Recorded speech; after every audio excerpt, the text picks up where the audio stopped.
Sir कल शाम से एक सोशल मीडिया पे लगातार हाँ। शिवपाल के बेटे का एक अश्लील फोटो और वीडियो वायरल हो रहा है, तो इस पर सर क्या कहना चाहेंगे आप?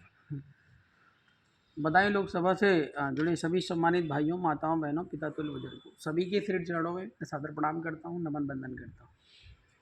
जैसा कि भाई ने पूछा अभी कि जो है शिवपाल के बेटे जैसे आदित्य यादव जी का एक वीडियो वायरल हो रहा था, हमने भी देखा।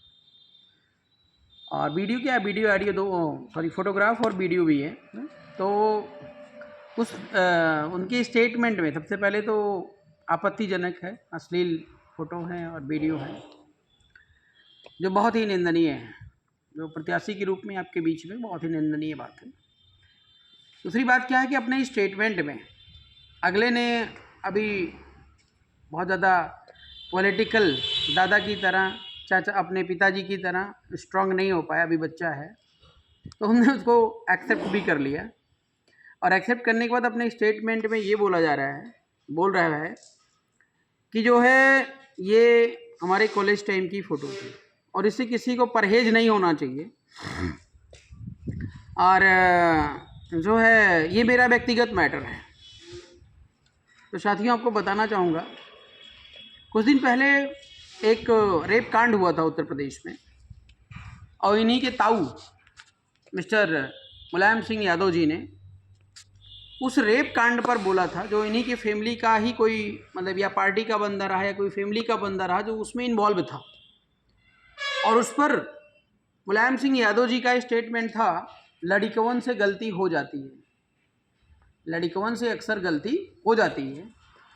तो मेरा सिर्फ यही कहने का मतलब है कि जिसके ताऊ दादा पुरखे इस सोच को रखते हैं कि देश की, समाज की महिलाएं सिर्फ इस्तेमाल की चीज़ हैं, और आपको मैं पहले भी बता चुका हूं कि इनके लिए राजनीति एक धंधा, एक व्यापार, एक खेती बन गई है, और उस खेती के माध्यम से आपकी भावनाओं को, आपके इमोशनली आपको ब्लैकमेल करके ये अपना बिजनेस और व्यापार कर रहे हैं, और इन्जॉयमेंट वो करेंगे और करते आए हैं, इसमें कोई डाउट नहीं है। और आज फ़ोटो आई है तो वो चेहरा खुल करके निकल के सामने आया है। नॉमिनेशन के दौरान मैंने एक झलक आदित्य की देखी थी, तभी मैं समझ गया कि अगले की पर्सनालिटी क्या है, क्योंकि ऐसे ही श्री स्वामी प्रसाद मौर्य के बेटे हैं अशोक मौर्य, आपने उनको भी आकलन किया होगा। दिन भर दारू, गांजा, भांग, सिगरेट, तमाम चीज़ें में इन्वॉल्व रहने के बाद बंदा जो है, जहाँ पे उसको मतलब वो अपनी पर्सनल जो है वेट, बॉडी का वेट भी बैलेंस नहीं कर पा रहे हैं। बताइए, ऐसी स्थिति में वह व्यक्ति क्या नेतागिरी करेगा, क्या समाज को सुधारेगा? जो खुद को नहीं सुधार पा रहा है वो समाज को क्या सुधारेगा? बहुत ही बड़ा प्रश्न है।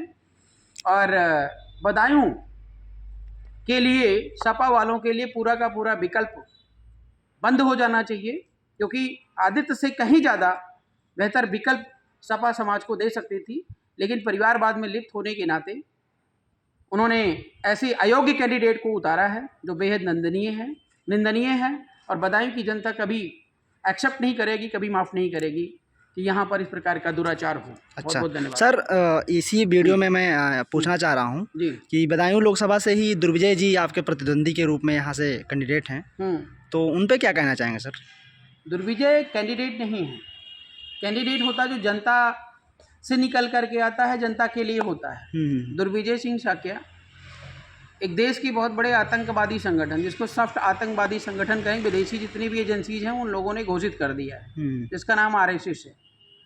आरएसएस को आम जनता जानती नहीं है, लेकिन इंटरनली पूरे देश पे कब्जा है। आज बीजेपी उसी का प्रोडक्ट है, और तभी इस देश को बेचा जा रहा है, तभी इस देश को लूटा जा रहा है। भगवान श्री रामचंद्र जी की वो पूजा नहीं करते, वो अर्चना नहीं करते, ना राम को मानते हैं। राम के नाम पे व्यापार उनका मुख्य उद्देश्य है, आपके भावनाओं को ठगना, लूटना, ये उनका मुख्य कार्य है।